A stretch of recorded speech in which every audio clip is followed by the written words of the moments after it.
On side number 1 of this record, I've explained the strangest secret in the world and how it works. Now, on this side, I want to explain how you can prove to yourself the enormous returns possible in your own life by putting this secret to a practical test. I want you to make a test that will last 30 days. Now, it isn't going to be easy. If you'll give it a good try, it will completely change your life for the better. Back in the 17th century, Sir Isaac Newton, the English mathematician and natural philosopher, gave us some natural laws of physics which apply as much to human beings as they do to the movement of bodies in the universe. Now, one of these laws is that for every action, there is an equal and opposite reaction. Simply stated, as it applies to you and me, it means we can achieve nothing without paying the price.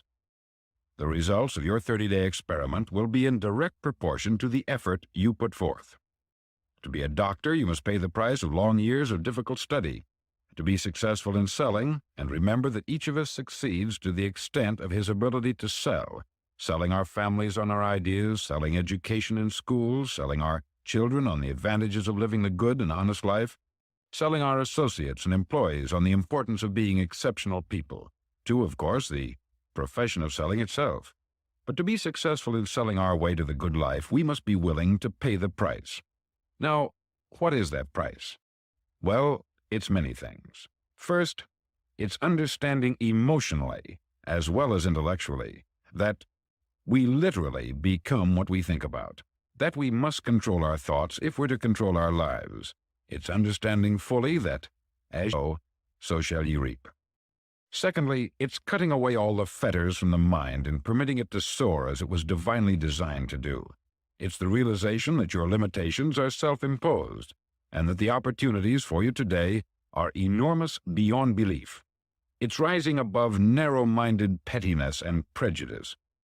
Thirdly, to use all your courage to force yourself to think positively on your own problem, to set a definite and clearly defined goal for yourself, to let your marvelous mind think about your goal from all possible angles, to let your imagination speculate freely upon many different possible solutions, to refuse to believe there are any circumstances sufficiently strong to defeat you in the accomplishment of your purpose, to act promptly and decisively when your course is clear, and to keep constantly aware of the fact that you are, at this moment, standing in the middle of your own acre of diamonds, as Russell Conwell used to point out. Fourth, save at least 10% of what you earn. It's also remembering that no matter what your present job, it has enormous possibilities if you're willing to pay the price. Now let's just go over the important points in the price each of us must pay to achieve the wonderful life that can be ours. It is, of course, worth any price. 1. You will become what you think about. 2. Remember the word imagination. Let your mind soar. 3. Courage. Concentrate on your goal every day. 4. Save 10% of what you earn. And action. Ideas are worthless unless we act on them. Now I'll try to outline the 30-day test I want you to make. Now keep in mind that you have nothing to lose by making this test, and everything you could possibly want to gain. There are 2 things that may be said of everyone. Each of us wants something, and each of us is afraid of something. I want you to write on a card what it is you want more than anything else. It may be more money. Perhaps you'd like to double your income or make a specific amount of money. It may be a beautiful home. It may be success at your job. It may be a particular position in life. It could be a more harmonious family. Each of us wants something. Write down on your card specifically what it is that you want. Make sure it's a single goal and clearly defined. You needn't show it to anyone, but carry it with you so that you can look at it several times a day. Think about it in a cheerful, relaxed, positive way each morning when you get up, and immediately you have something to work for, something to get out of bed for, something to live for. Look at it every chance you get during the day and just before going to bed at night. As you look at it, remember that you must become what you think about, and since you're thinking about your goal, you realize that soon it will be yours. In fact, it's yours really the moment you write it down and begin to think about it. Look at the abundance all around you as you go about your daily business. You have as much right to this abundance as any other living creature. It's yours for the asking. Now we come to the difficult part. Difficult because it means the formation of what is probably a brand new habit. And new habits are not easily formed. Once formed, however, it'll follow you for the rest of your life. Stop thinking about what it is you fear. Each time a fearful or negative thought comes into your consciousness, replace it with a mental picture of your positive and worthwhile goal. There will come times when you will feel like giving up. It's easier for a human being to think negatively than positively. That's why only 5% are successful. You must begin now to place yourself in that group. For 30 days, you must take control of your mind. It will think only about what you permit it to think. Each day for this 30-day test, do more than you have to do. In addition to maintaining a cheerful, positive outlook, give of yourself more than you've ever done before. Do this knowing that your returns in life must be in direct proportion to what you give. The moment you decide on a goal to work toward, you're immediately a successful person. You're then in that rare and successful category of people who know where they're going. Out of every 100 people, you belong to the top 5. Don't concern yourself too much with how you're going to achieve your goal. Leave that completely to a power greater than yourself. All you have to do is know where you're going. The answers will come to you of their own accord. Remember these words from the Sermon on the Mount, and remember them well. Keep them constantly before you this month of your test. Ask, and it shall be given you. Seek, and ye shall find. Knock, and it shall be opened unto you. For every one that asketh receiveth, and he that seeketh findeth, and to him that knocketh it shall be opened. It's as marvelous and as simple as that. In fact, it's so simple that in our seemingly complicated world it's difficult for an adult to understand that all he needs is a purpose and faith. For 30 days, do your best. If you're a salesman, go at it as you've never done before, not in hectic fashion, but with the calm, cheerful assurance that time well spent will give you the abundance in return you deserve and want. If you're a homemaker, devote your 30-day test to complete giving of yourself without thinking about receiving anything in return, and you'll be amazed at the difference it makes in your life. No matter what your job, do it as you've never done it before for 30 days. And if you've kept your goal before you every day, you'll wonder and marvel at this new life you've found. Dorothea Brand, outstanding editor and writer, discovered it for herself and tells about it in her fine book, Wake Up and Live. Her entire philosophy is reduced to the words, act as though it were impossible to fail. She made her own test with sincerity and faith, and her entire life was changed to one of overwhelming success. Now you make your test for 30 full days. Don't start your test until you've made up your mind to stick with it. You see, by being persistent, you're demonstrating faith. Persistence is simply another word for faith. If you didn't have faith, you would never persist. If you should fail during your first 30 days, by that I mean suddenly find yourself overwhelmed by negative thoughts, you've got to start over again from that point and go 30 more days. Gradually, your new habit will form until you find yourself one of that wonderful minority to whom virtually nothing is impossible. Don't forget the card. It's vitally important as you begin this new way of living.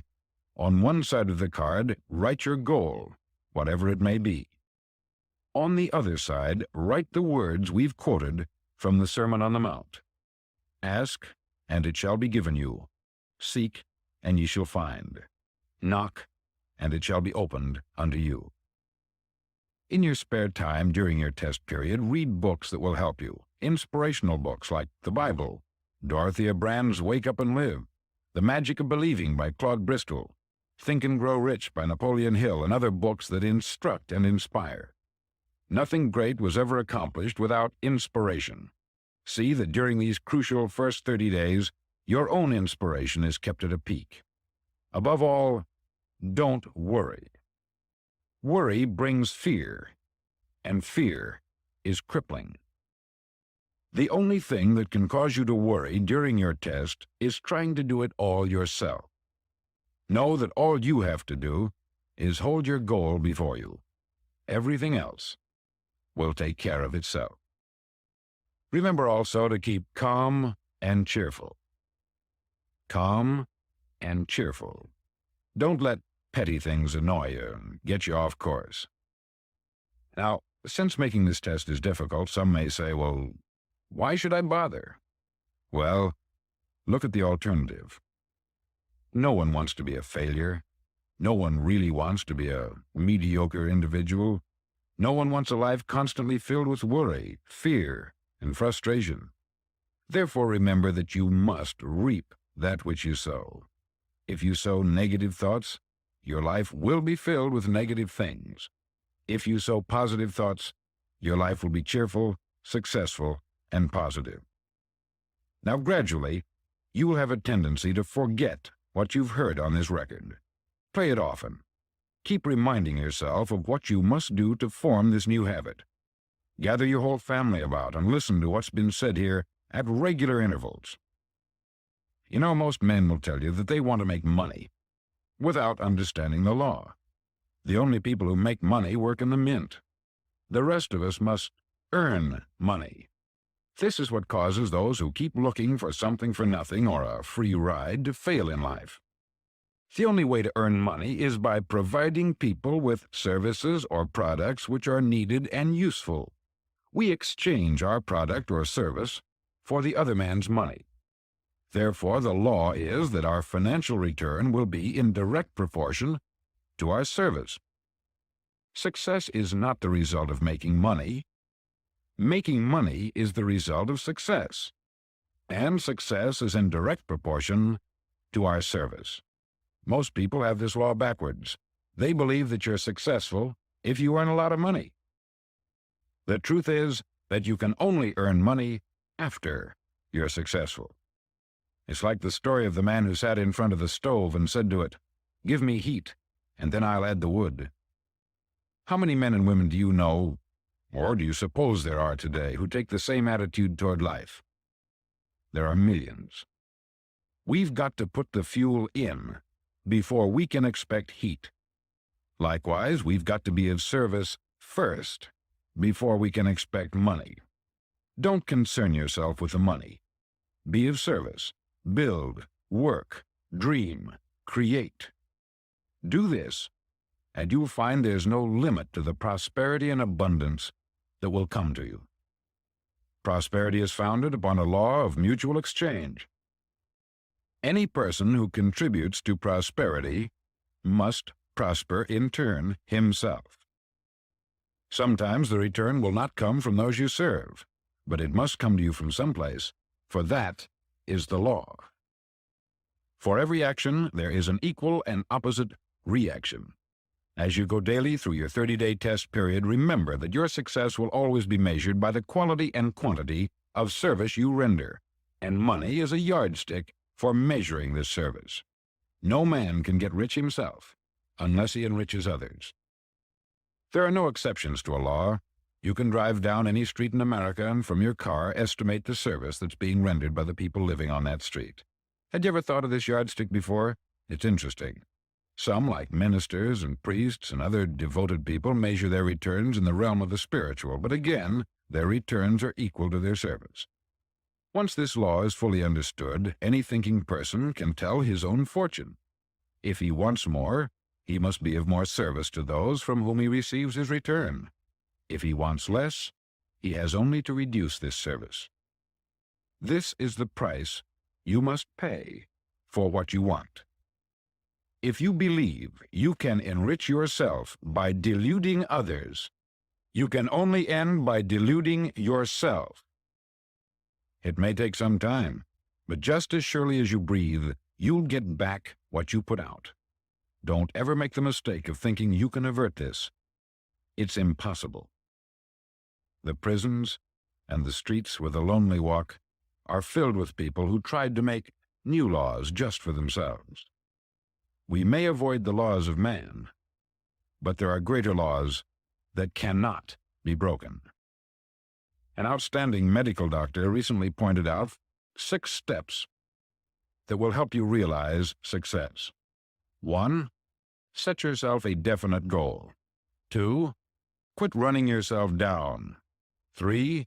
Stop thinking of all the reasons why you cannot be successful, and instead, think of all the reasons why you can. 4.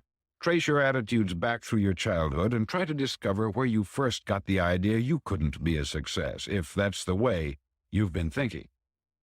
5. Change the image you have of yourself by writing out a description of the person you would like to be. And 6. Act the part of the successful person you have decided to become. The doctor who wrote those words is a noted West Coast psychiatrist, David Harold Fink, M.D. Do what all the experts since the dawn of recorded history have told you you must do. Pay the price by becoming the person you want to become. It's not nearly as difficult as living unsuccessfully. Make your 30-day test. Then repeat it. Then repeat it again. Each time it will become more a part of you until you'll wonder how you could ever have lived any other way. Live this new way, and the floodgates of abundance will open and pour over you more riches than you may have dreamed existed. Money? Yes, lots of it. But what's more important, you'll have peace. You'll be in that wonderful minority who lead calm, cheerful, successful lives. Start today. You have nothing to lose, but you have a life to win.